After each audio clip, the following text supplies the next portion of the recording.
South India Shopping Mall, The Wedding Mantra, Sarikotta Wedding Collection, South India Shopping Mall.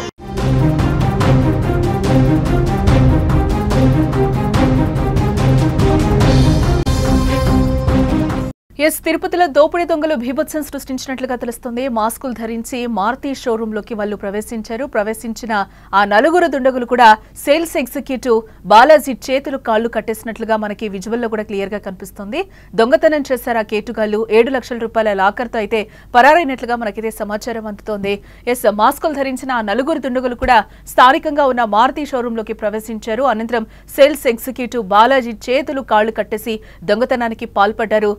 Manager room లోని 7 లక్షల రూపాయలతో ఉన్న locker తో కేటుగాళ్లు పరారైనట్లుగా తెలుస్తోంది. అనంతరం సమీపంలోని రైల్వే ట్రాక్ పై లాకర్ ను పగలగొట్టి నగదుతో ఆ నలుగురు దుండగులు కూడా ఉడాయించినట్లుగా సమాచారం. ఇక అతి కష్టంపై బయటపడిన బాలాజీ పోలీసులకైతే సమాచారం ఇచ్చారు. దీంతో దొంగల కోసం పోలీసులు గాలిస్తున్న పరిస్థితి కనిపిస్తుంది. ఇక ఇదే అంశానికి సంబంధించి మరింత సమాచారం మా ప్రతినిధి ఉమాశంకర్ ఫోన్ లైన్ ద్వారా అందిస్తారు.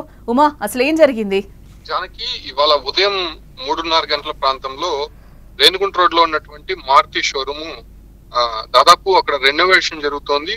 సో ముందుగానే రెక్కి నిర్వహించినటువంటి నలుగురు దుండగులు ఆ ప్రాంతానికి 3 గంటల ప్రాంతంలో రావడం జరిగింది. అయితే అప్పటికే ఇంట్లో వివాదంలో ఉన్నటువంటి బాలాజీ అనేటువంటి వ్యక్తి కంప్లీట్ గా ఒక షోరూమ్ లోనే నిద్రించడానికి ప్రయత్నించాడు. అయితే అక్కడే ఉన్నటువంటి బాలాజీని నిర్బంధించి, అంటే కాళ్ళు చేతులు కట్టేసి లోపలికి వెళ్ళినటువంటి వీరందరూ కూడా మాస్కులు ధరించి ఉన్నారు. అయితే ఒకసారిగా బాలాజీని బెదిరించి డబ్బులు ఎక్కడున్నాయో చెప్పాలంటూ కూడా అతన్ని కొంత కొట్టడం జరిగింది. దీంతో అక్కడ లోపలే ఉన్నటువంటి మేనేజర్ రూమ్ లో దాదాపు 3,75,000 రూపాయలు ఉన్నట్టయితే అక్కడ గుర్తించారు. దాంతో పాటు కూడా మరికొన్ని లాకర్స్ లో ఉన్నటువంటి డబ్బులు కూడా తీసుకెళ్లినట్టయితే గుర్తించారు. అయితే వీళ్ళు పోలీసులు ఇచ్చినటువంటి సమాచారం మేరకు మధ్యప్రదేశ్ కి చెందినటువంటి ఒక గ్యాంగ్ గా తెలుస్తోంది. అయితే 3 రోజుల క్రితం తిరుచానూరులో ఉన్నటువంటి అదే మారుతి షోరూమ్ సంబంధించినటువంటి యజమాని మరో షోరూమ్ లో కూడా దొంగతనానికి పాల్పడినట్టయితే తెలుస్తోంది.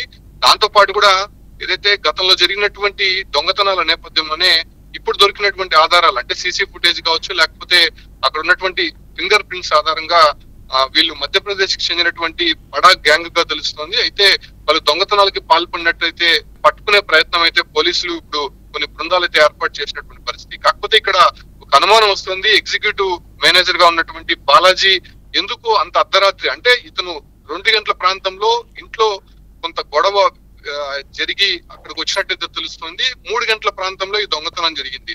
అయితే ఎందుకు ఆ సమయానికి ఆయన అక్కడికి వచ్చాడు అనే విషయాలపైన పోలీసులు అయితే ఆరా తీస్తున్నారు. దాంతో పాటు కూడా సరిగ్గా వారం రోజుల క్రిందట ఇదే మారుతి షోరూమ్ సంబంధించినటువంటి యజమాని మరో షోరూమ్ లో కూడా దొంగతనాలకి పాల్పడ్డారు వీరే.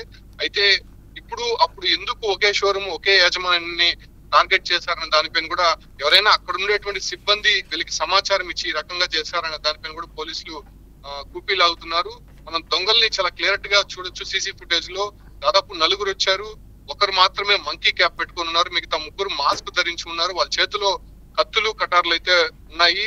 అయితే అక్కడ బాలాజీని కాళ్ళు చేతులు కట్టేసి మూల కూర్చోబెట్టి ఉన్నారు. అయితే ఇవన్నీ దొంగలు దొంగతనానికి పాల్పడడానికి ఉద్దేశంగా వచ్చారా, లేకపోతే అక్కడ ఉన్నటువంటి సిబ్బంది సపోర్ట్ తోనే వచ్చారన్న దానిపైన కూడా పోలీసులు అనుమానం వ్యక్తం చేసినటువంటి నేపథ్యంలోనే వాళ్ళని పట్టుకునే ప్రయత్నంలో, ఎందుకంటే దాదాపు 3:30 ప్రాంతంలో జరిగింది కాబట్టి 1 గంట ప్రాంతంలో ఆ ప్రాంతానికి సంబంధించినటువంటి పోలీస్ బీట్ కూడా అక్కడికి వచ్చి వెళ్ళినట్టయితే పోలీసులు చెప్తున్నారు. అయితే ఇది జరిగింది దాదాపు 3 గంటల ప్రాంతం నుంచి 3:30 గంటల ప్రాంతంలో. సో పోలీసులు అక్కడికి వచ్చి వెళ్ళిన తర్వాత ఈ ఘటన జరిగింది కాబట్టి పక్కా సమాచారం అక్కడ ఎవరో ఇచ్చున్నారనే కొంత అనుమానం అయితే వ్యక్తం అవుతుంది. ఈ నేపథ్యంలోనే ఇప్పుడు పోలీసుల దగ్గర ఉన్నటువంటి ఆధారాలు బేస్ చేసుకుని గతంలో జరిగినటువంటి దొంగతనాల డేటా బేస్ తో మ్యాచ్ చేస్తే వీళ్ళు మధ్యప్రదేశ్ కి చెందినటువంటి గ్యాంగ్ గా తెలుస్తోంది. కాకపోతే వాళ్ళే దొంగతనానికి పాల్పడ్డారా, లేకపోతే ఇక్కడ ఎవరన్నా సమాచారం ఇచ్చి దాంతో భాగస్వాములు అంటే ఉమా, ఈ ఘటన నుంచి తేరుకున్న మేనేజర్ బాలాజీ ఏం చెప్తున్నారు ఈ ఘటనకు సంబంధించి? అంటే దాదాపు 3:45 ప్రాంతంలో అక్కడి నుంచి వాళ్ళు వెళ్ళిపోయారు. ఇది లోపల ఉన్నటువంటి లాకర్ అక్కడ ఓపెన్ కాకపోవడంతో ఆ లాకర్ మొత్తం అట్లా ఎత్తుకెళ్ళిపోయారు. అంటే వెనకున్నటువంటి ఒక రైల్వే ట్రాక్ ఉంటుంది. ఆ రైల్వే ట్రాక్ దగ్గరికి వెళ్ళి ఆ లాకర్ ని పూర్తిగా పగలగొట్టి అక్కడ డబ్బులు తీసుకుని అటు నుంచి వెళ్ళిపోయినటువంటి పరిస్థితి. ఎందుకంటే ఆ లాకర్ అలాగే తీసుకెళ్తే దాంతో ఒకవేళ GPRS కానీ పెట్టుంటే తాము దొరికిపోతామని చెప్పి భావించినటువంటి దొంగలు అక్కడికి వెళ్లి రాడ్లతో అవి పూర్తిగా కూడా పగలగొట్టేసి దాంట్లో ఉన్నటువంటి నగదు మాత్రమే తీసుకెళ్లినట్టు తెలుస్తుంది. అయితే బాలాజీ ఇస్తున్నటువంటి సమాచారం మేరకు అతను దొంగలు అక్కడ నుంచి పారిపోయేటప్పుడు కూడా అతనికి కాళ్ళు చేతులు కట్టేసి ఉంది కాబట్టి అతను పేరుకొని దాదాపు ఒక అరగంట తర్వాత పోలీసులకి సమాచారం ఇచ్చారు. అయితే బయట సెక్యూరిటీ ఉన్న వాళ్ళు ఉన్నట్టే ఉన్నారు. దాంతో పాటు కూడా లోపల బాలాజీని బంధించి అంత పెద్ద ఎత్తున అక్కడ రాద్ధాంతం జరుగుతున్నప్పటికీ కూడా ఎందుకు వాళ్ళు అక్కడ పట్టించుకోవట్లేదు అనేటువంటి విమర్శలు కూడా వినిపిస్తున్నటువంటి నేపథ్యంలోనే బాలాజీని అదే రకంగానే అక్కడ ఉన్నటువంటి సెక్యూరిటీ సిబ్బంది కూడా విచారిస్తున్నటువంటి పరిస్థితి కనిపిస్తుంది. Janaki right Uma, thanks for the update. Yes, ఇక్కడ మనం చూడొచ్చు అంటే తిరుపతిలో దోపిడీ దొంగలు భీభత్సం సృష్టించారు. అక్కడ మేనేజర్ని కూడా 3 గంటల ప్రాంతంలో కట్టేసి రూమ్లో పడేసి ఆ నలుగురు దొంగలు కూడా ఏ విధంగా అక్కడ దొంగతనం చేస్తున్నారో కూడా మనకి విజువల్స్లో క్లియర్గా కనిపిస్తున్న పరిస్థితి అయితే కనిపిస్తుంది. అక్కడున్న లాకర్లో ఎంతైతే సొమ్ము ఉందో ఆ సొమ్మునంతా కూడా వాళ్ళు తీసుకెళ్లి వెనకనే ఉన్న రైల్వే ట్రాక్ మీదకి తీసుకెళ్లి ఆ లాకర్ని పగలగొట్టి దాంట్లో ఉన్న డబ్బును తీసుకుని ఉడాయించిన పరిస్థితి కనిపిస్తుందని మా ప్రతినిధి కూడా చెప్తున్న పరిస్థితి కనిపిస్తుంది. ఎస్, పోలీసులు విచారణ అయితే చేపట్టారు. ఈ విచారణలో పోలీసులు ఎలాంటి క్లూస్ రాబడతారో కూడా చూడాల్సిన అంశం. దీనికి సంబంధించి పోలీసులు మాట్లాడడం జరిగింది. పోలీసులు ఏమన్నారు ఒకసారి చూద్దాం.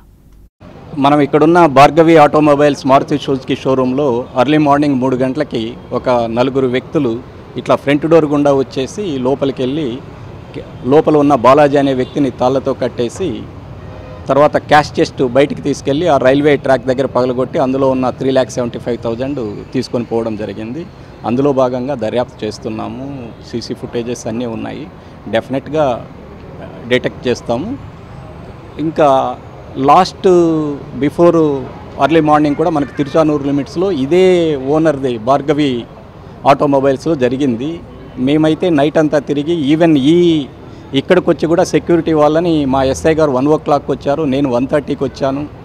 వాళ్ళని అలర్ట్ చేశారు, ఫొటోస్ కూడా తీసుకున్నారు సెక్యూరిటీ వాళ్ళు ఇద్దరే ఉండడం వల్ల కొద్దిగా వాళ్ళు నిద్ర మత్తులో ఉన్నందువల్ల వాళ్ళెదురుగానే వీళ్ళు సీసీ ఫుటేజెస్ ప్రకారము వాళ్ళెదురుగానే లోపలికి ఎంట్రీ అయ్యారు.